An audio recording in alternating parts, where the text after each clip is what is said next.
Bismillahirrahmanirrahim. Assalamualaikum warahmatullahi wabarakatuh. Waalaikumsalam warahmatullahi wabarakatuh. Alhamdulillahil wahidil ahad, al-fardis samad, lam yalid wa lam yulad wa lam yakul lahu kufuwan ahad. Wassalatu wassalam ala habibina wa rasulina wa qaidina Muhammadin sallallahu alaihi wasallam alladhi yunadilu lid-difa' 'anil jihad wa ala alihi wa ashabihi wa atba'ihi wa manil ladina yatamassakuna bimabadi salam wal qiyam li'ala irayatil jihad. Qala Allah Ta'ala fi kitabihil karim, a'udzu billahi minasy syaithanir rajim, innal ladzina qalu rabbuna Allah tsumma istaqamu tatanazzalu 'alaihimul malaikah alla takhafu wa la tahzanu wa abshiru bil jannah allati kuntum tu'adun. Shadaqallahul azim. Ya, sama-sama kita hormati Bapak Dr. Jazuli Al-Juwaini. Terima kasih Kiai. Imam Al-Juwaini yang terima kasih Kiai, terima kasih. Ketua fraksi PKS, Bapak Dr. Adian Al-Husaini. Kalau Al-Husaini biasanya pendukung Syiah itu. Ya. Kemudian Bapak Dr. Hidayat Nur Wahid, ya Siddiqi Al-Aziz. Barakallah.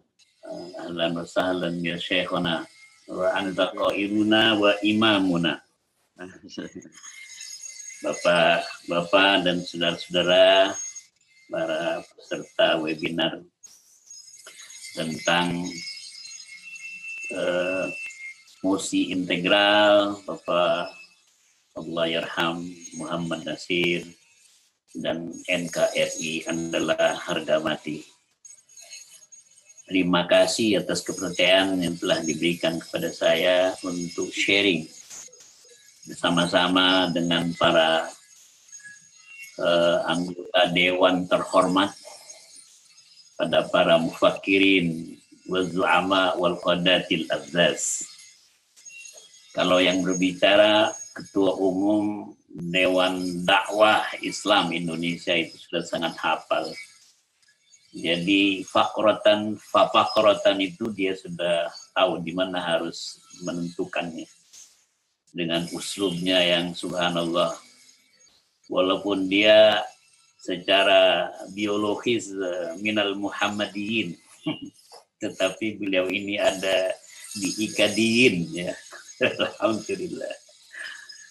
Saya sangat bangga dengan apa yang beliau sampaikan. Saya ingin sharing saja membandingkan Pak Dr. Muhammad Nasir dengan pemimpin dunia Islam lain yang mirip-mirip adalah dengan Syekh Abu Ala Al-Maududi rahimahullah dari Pakistan. Pak Nasir ini ya the man of action, kata banyak para pakar.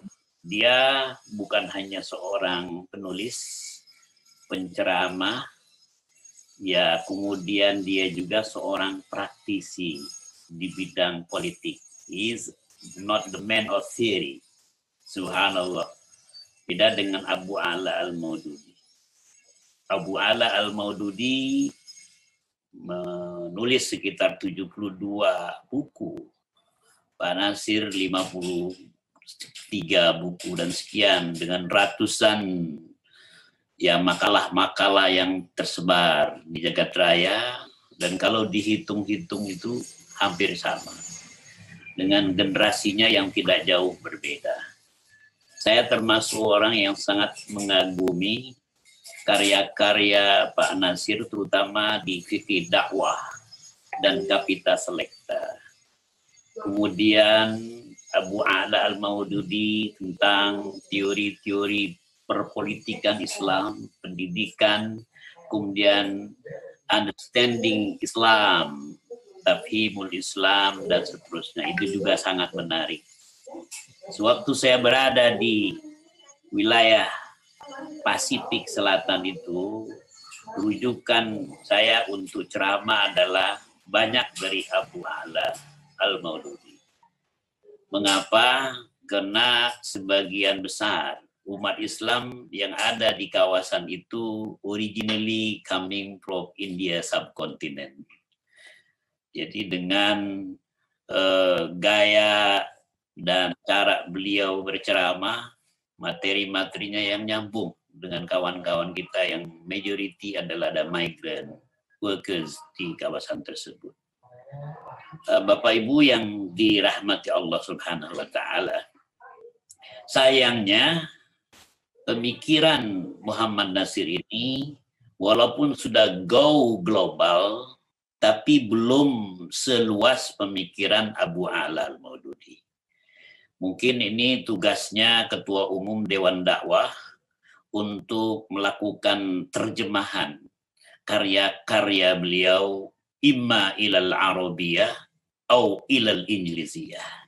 Sehingga betul-betul nanti dunia internasional bisa dicerahkan dengan buah pikiran Muhammad Nasir rahimahullah.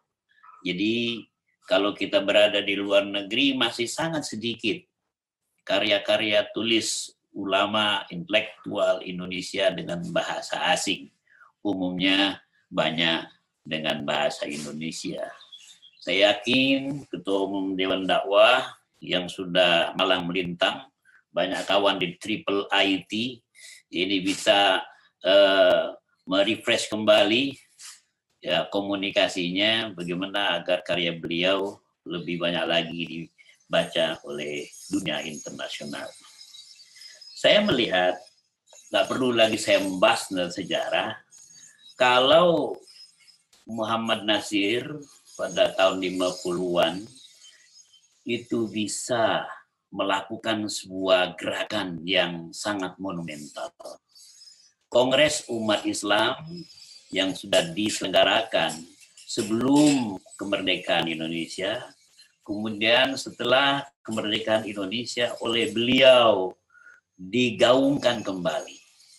Ini subhanallah, beliau paham betul bagaimana mencari simpati dan dukungan dari umat Islam, bagaimana beliau bisa mendorong dan menumbuh kembangkan the spirit of Muslim unity di Indonesia. Diadakan KUII yang kesekian kali.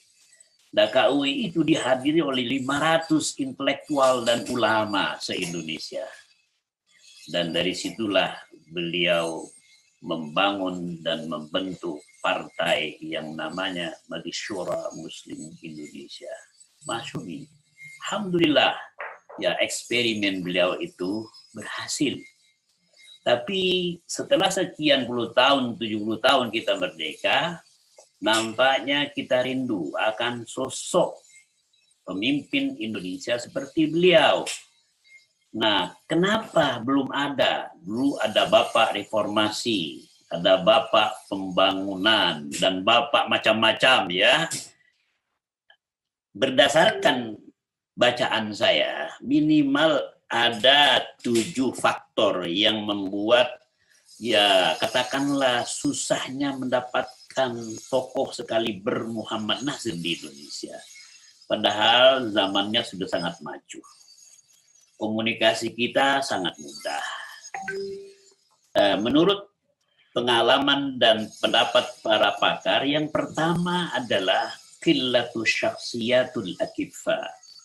Kurangnya tokoh-tokoh yang memiliki integritas yang memadai.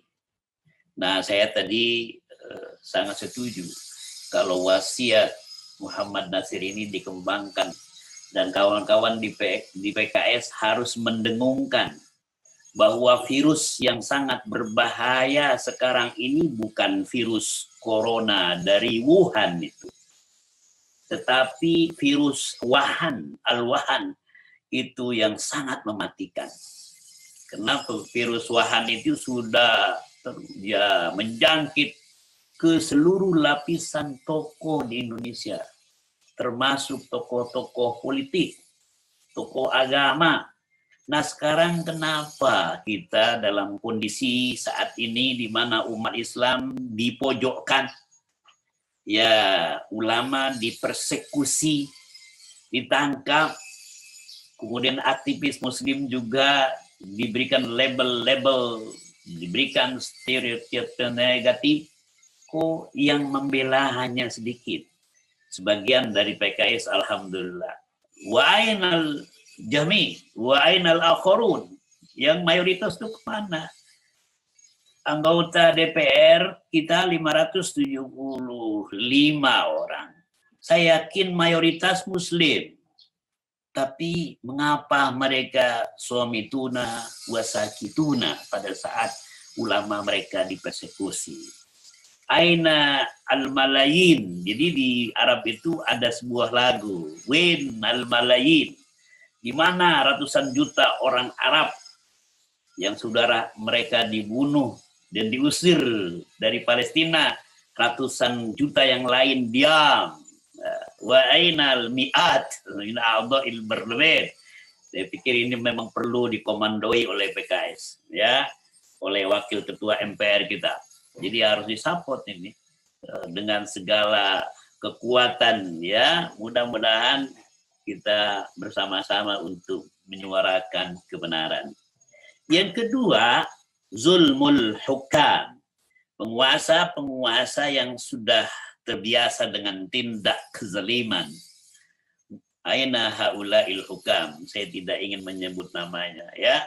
Jadi kalau kita diam, ya, melihat kezaliman, ya agak susah kita untuk mencari kader-kader Muhammad Nasir Muda. Ada seorang tokoh, beberapa tokoh yang mengklaim dirinya adalah ya tipe Muhammad Nasir Muda, tetapi akhlakuhu ya ta'arud, ya sangat kontradiksi. Nah ini memanfaatkan keunggulan, kehebatan Muhammad Nasir untuk personal interest. Ini terjadi di negara kita. Siapa namanya hanya Allah yang tahu. Yang ketiga, azul ulama. Jadi para intelektual yang agak bertiarap, tidak berani menyuarakan yang benar. Takut kehilangan jabatan. Para doktor, profesor, guru besar, scholars, dan lain sebagainya. Mereka tahu adanya kezaliman, adanya penyalahgunaan, adanya abuse of power. Itu dilakukan kasat mata, tapi mereka tidak mau berbicara. Saya nggak tahu kenapa mereka tidak mau, karena takut kehilangan jabatan tadi itu, virus al-wahannya. Jadi saya dengar gimana forum rektor, bagaimana para rektor yang sudah ya sedemikian rupa tidak berani untuk berbicara. Lalu kalau kita diam di PKS, semua fraksi PKS juga sama dengan mereka. Wah, itu merupakan katastrofi bagi bangsa dan negara ini. Siap. Ya. Siap. Cara, ya. Siap. Iya. Tiap hari selalu bicara kita. Iya, terima kasih Pak Kiai. Yang keempat, makayidul a'da. Ya, makayidul a'da itu memang semakin hari semakin licik. Ya, ini tipu daya muslihat para musuh. Musuh-musuh kadang-kadang dari umat Islam juga. Ya, dari saudara kita, dari kerabat kita, mungkin dari orang sekampung dengan kita, itu dipakai. Kita lihat ada Mr. AA dari Sumatera Barat. AA itu Anwar Abbas, wakil ketua umum. Ada lagi AA yang lain, tapi dua AA ini berbeda. Di satu kampung ada yang dipakai untuk menghancurkan umat Islam. Ya, saya sangat mendukung bahwa tanggal 3 April ini seharusnya dijadikan adalah Hari Nasional Mosi Integral. Jadi kalau bisa fraksi PKS mengajukan usul ini, ya, 3 April Hari Nasional Mosi Integral, sehingga bangsa dan rakyat Indonesia paham ternyata orang yang sangat NKRI adalah umat Islam. Ya, umat Islam itu yang subhanallah sudah berjuang dengan segala daya dan upaya, tapi tetap dimarginalkan, dituduh macam-macam. Kita tidak marah. Nah, ini bagian daripada ijtihad. Jadi mudah-mudahan terus didengungkan, merangkul fraksi yang lain di DPR. Mungkin PAN, mungkin juga PDIP, mungkin juga Golkar. Ayo, ya ta'alau ila kalimatin sawa. Ya, kenapa kita mengingatkan agar generasi yang akan datang itu tidak lupa. Ya, karena sekarang ini tipu daya muslihat musuh semakin canggih, ya, dengan berbagai macam cara mereka ya tadlil, menyesatkan, ya, kemudian juga memutarbalikkan fakta. Yang kelima, al-ananiyah at-ta'ifiyah. Ini yang dahsyat. Jadi partisan, rasa ananiyah ta'ifiyah, ta'asubiyah, ini nampak sekali. Nah, oleh karena itu saatnya kita untuk menanggalkan dan meninggalkan itu semua kalau ingin Indonesia ini great again, jaya kembali dan menjadi singa bukan hanya di kawasan Asia Tenggara tapi juga di dunia. 270 juta lebih bangsa Indonesia, mayoritas Muslim, ya. Tapi kenapa tuh Islam dan umat Islam masih terus dijadikan sebagai target operation? Mengapa kita selalu dituduh yang aneh-aneh? Kita dituduh sebagai teroris, ya. Kita dituduh tidak NKRI, anti establishment, dan seterusnya dan seterusnya. Jadi kita saatnya jangan sampai kita nanti yang seperti disampaikan oleh Ustaz Adian Husaini tadi. Jadi saya optimis apabila ananiyah atau ifia ini segera dihilangkan, segera diobati, dan kawan-kawan di DPR ya betul-betul menjadi penyambung suara rakyat, bukan hanya pada saat menjelang pemilu kada atau pemilu. Ya sama-sama. Nah, kalau MUI kan punya tagline-nya adalah ya khodimul ummah wa sadiqul hukumah. Saya nggak tahu PKS itu apa ya, ada tagline-nya yang sudah jelas sekali ya, rumah rakyat, penyambung lidah rakyat seperti yang disampaikan Bung Karno dan sebagainya. Jadi mudah-mudahan kita akan hilangkan ananiyah itu demi penyelamatan bangsa Indonesia tercinta. Yang keenam, at-takhalluf istimaiyan wa iqtisadiyan wa aqaidiyan.